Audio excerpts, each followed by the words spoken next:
এই স্কুলটা পশ্চিমবঙ্গ সরকারের উদ্যোগে শুরু হয় সেন্ট্রাল গভর্নমেন্টের বিআরজিএফ স্কিমে 2017-তে। এটা জঙ্গলের মাঝখানে একটা জায়গায় স্কুলটা, এবং এই জায়গাটা সম্পূর্ণভাবে একটা ধুধু মাঠ ছিল। আমি যখন জয়েন করি 2017-তে এই স্কুলে, তখন একটা গাছও ছিল না। এটা আমাদের প্রথম জার্নি শুরু হয় যে একদিকে অশিক্ষা আর একদিকে পরিবেশ। আমরা একটা দুটো করে গাছ লাগানো শুরু করি। আমার যারা সহশিক্ষক সবার কন্ট্রিবিউশনে হেজ, দেবদারু গাছ, আমাদের এখানে প্রায় 70 থেকে 80টার মতন আম গাছ লাগানো হয়েছে, গোটা 20 লেবু গাছ আছে, বিভিন্ন রকম ফলের গাছ, ভেষজ গাছ, আমলকি গাছ, এগুলো তো রয়েছে। এবং এমন অবস্থা আমি যখন আসি তখন বাচ্চাদের যদি একটা ওয়াটার বোতলে জলটা পড়ে যেত তো জলের আর কোনো সাপ্লিমেন্ট ছিল না। তো আজকে আমাদের স্কুলে প্রায় 500 লিটারের 3খানা আপনার ওয়াটার পিউরিফায়ার আছে। ম্যাক্সিমাম আমার এখানে যে স্টুডেন্টরা আছে সব ফার্স্ট জেনারেশন লার্নার। আদিবাসী অধ্যুষিত এলাকা, তাদের মাতৃভাষা কিন্তু অলচিকি। তারা পড়ছে বাংলা ভাষায়, আবার মিডিয়ামটা হচ্ছে ইংলিশ। মানে তিনটে ভাষার যে একটা সমস্যা, সেটা একটা ছিল challenge. Who is known as Gandhipuri? Tell me the name of one scientist of our country. প্রথমে প্রি প্রাইমারি 1-2 দিয়ে স্কুলটা শুরু হয়।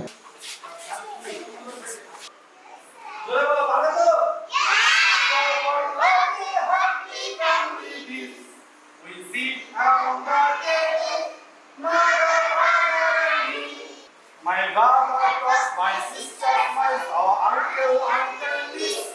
We see তারপরে এই বছর প্রথম মাধ্যমিকের ব্যাচ 2024, এবং এবার আমরা উচ্চ মাধ্যমিকে আমরা অ্যাফিলিয়েশন পেয়ে গেছি। উচ্চ মাধ্যমিকে সায়েন্স এবং হিউম্যানিটিস দুটো স্কিমই আমাদের চলছে।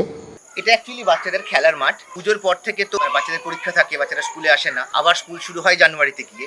এই সময়টা আমরা এখানে সর্ষে চাষ করি, এবং সেই সর্ষে থেকে যে তেল হয় সেই তেলটা আমরা সারা বছর মিড ডে মিলে ব্যবহার করি। এখানকার ছেলে মেয়েদের মধ্যে যখন আমরা দেখতাম, তারা সকালবেলা আসতো, একদম মুখিয়ে থাকতো যে কখন মিড ডে মিল তারা খেতে পাবে। এই মিড ডে মিল বা থাকার জায়গা, পড়াশুনো, তো এই জায়গা থেকে শুরু করে আমরা হস্টেলটাও চালু করি। আমাদের এখানে বয়েজ হোস্টেল, গার্লস হোস্টেল রয়েছে। এবছরই শুরু হয়েছে পশ্চিমবঙ্গ সরকারের উদ্যোগে। সম্পূর্ণ নিখরচায় একটি ছেলে মেয়ে এখানে থাকা, খাওয়া, পড়াশোনা সমস্তটা করতে পারবে। আমার স্কুলের স্যারেরা আফটার স্কুল আওয়ার হোস্টেলের জন্য সময় দেয় বাচ্চাদের পড়াশোনার ক্ষেত্রে। আমার নাম সাফিয়া খাতুন, আমি বাবুলবাটি থেকে এসেছি। আমি ওয়েডনেসডে থেকে হোস্টেলে আছি। পড়াশোনার টাইম পাচ্ছি, খাওয়া দাওয়া, পরিষ্কার পরিচ্ছন্ন সমস্ত কিছুই ঠিক আছে। আমার নাম এসকে আমানুল্লাহ, আমার বাড়ি বেলাওয়া। আমার বাড়ির পড়ার এনভায়রনমেন্ট খুব একটা ভালো নয়, অথচ আগের বছর আমাদের স্কুল থেকে পুষ্পিতা দি 3rd র্যাঙ্ক করেছে। তো আমাদের পরেও একটা দায়িত্ব আছে, টিচার আমাদের কাছ থেকে কিছু একটা এক্সপেক্ট করে যে আমরা হয়তো কিছু একটা করে দেখাতে পারবো। আমি মাধ্যমিকে 98.71% পেয়েছি। রাজ্যে ওভারঅল 3rd এবং মেয়েদের মধ্যে 1st। তো খুবই ভালো লেগেছিল, মা বাবাও খুব আনন্দিত হয়েছিল। আমি এপিজে আব্দুল কালামের দ্বারা মানে ভীষণভাবে ইন্সপায়ার। 11 এখন সায়েন্সে ফিজিক্স, কেমিস্ট্রি, ম্যাথ আর বায়োলজি আর বেঙ্গল ইংলিশ আছে। আর পরবর্তীতে যেই অ্যাডভান্স দেওয়ার ইচ্ছা আছে, তবে অ্যারোস্পেস নিয়ে পড়ার ইচ্ছা আছে। 10-এ চেষ্টা করতাম যে স্কুলের বাইরে 9-10 ঘন্টা করার। আমার তো ইংলিশ বুকস এইভাবে অ্যাভেলেবেল নয় ওয়েস্ট বেঙ্গল বোর্ডে, তো বাংলা বইগুলো থেকে আনসারগুলো দেখতাম এবং নিজেও ট্রান্সলেট করে আনসারটা একটা রেডি করতাম, এবং করে সেগুলো আমি যেমন টিচারদেরকে দিতাম স্কুলে, তারা চেক করে দিতেন এবং তারপর সেগুলো রেডি করে নিতাম পড়ে। আমার সামান্য জমি আছে, সেটা চাষ করে কোনো রকমভাবে জীবিকা অতিবাহিত করি। পুষ্পিতা ছোটবেলা থেকেই মেধাবী, ও প্রতিকূলতা ওর জীবনে ছোটবেলা থেকেই প্রচুর। আমরা সময় দিতে না পারলেও ও কিন্তু নিজেই চেষ্টা করে পড়েছে। আমি তো লড়াই করছি মানে নিজেকে উপরে তোলার, এবং আমার মা বাবাও সেই লড়াই সামিল আর কি, আমাকে হেল্প করে সবসময়। এই যে লড়াইটা, এটা একটা আলাদা ইন্সপিরেশন দেয় যে আমাকে কিছু করতে হবে। আমার মুক্তি আলোয় আলোয়। ডিটেকটিভ গল্প বই পড়তে বেশি ভালোবাসি। রবীন্দ্রনাথ ঠাকুরের গল্প পড়তে ভালো লাগে। তারপরে সায়েন্স ফিকশন যেগুলো। যাদের আর্থিক আনুকূল্য নেই, তো তাদেরকেই এটা পিসি চন্দ্র দিয়েছে আর কি।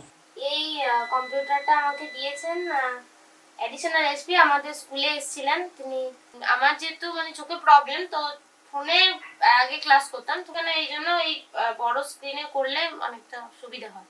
ক্লাস 4 অবধি 15 দিন অন্তর অন্তর জ্বর হতো। তো মাধ্যমিক পরীক্ষার আগে ওটা টেস্ট পরীক্ষাটা জড়ে জড়ে দিয়েছে। শুধু যে আর্থিক প্রতিকূলতা এটাই নয়, ও যে এই পরিস্থিতি থেকে এই জায়গায় এসেছে এটা সত্যি অভাবনীয়।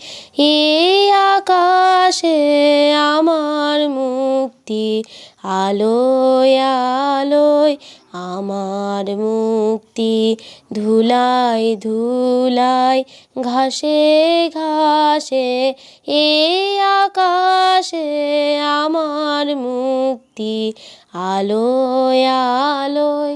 আমরা বাচ্চাদেরকে প্রথম থেকে যেটার ব্যাপারে মোটিভেট করি যে উইদাউট টিউশন পড়াশোনা। আমি গার্জিয়ান, বাচ্চা সবার কাছে একটাই আবেদন রেখেছিলাম যে টিউশনে তোমরা কোন জিনিসটা পাচ্ছ আমাদের বলো, আমরা সেটা স্কুলে দেব। এবং সেইটারই কিন্তু সাফল্য আজকে আমাদের স্কুল থেকে মাধ্যমিকে মানে ওয়েস্ট বেঙ্গলে 3rd মেয়েদের মধ্যে ফার্স্ট যে পুষ্পিতা বাসুরি হয়েছে, তার কিন্তু কোনো টিউশন ছিল না। সে যা পড়েছে সেলফ স্টাডি, এবং তার যা হেল্প যা প্রয়োজন হয়েছে সে স্কুল থেকে সে সাহায্য নিয়েছে।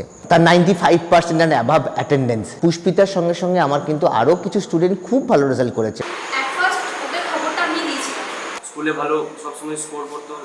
শুধু স্কুলের অ্যাপলিফমেন্ট নয়, পুরো এলাকা পুরো সোসাইটির একটা অ্যাপলিফমেন্ট হবে, এটা আমাদের প্ল্যান।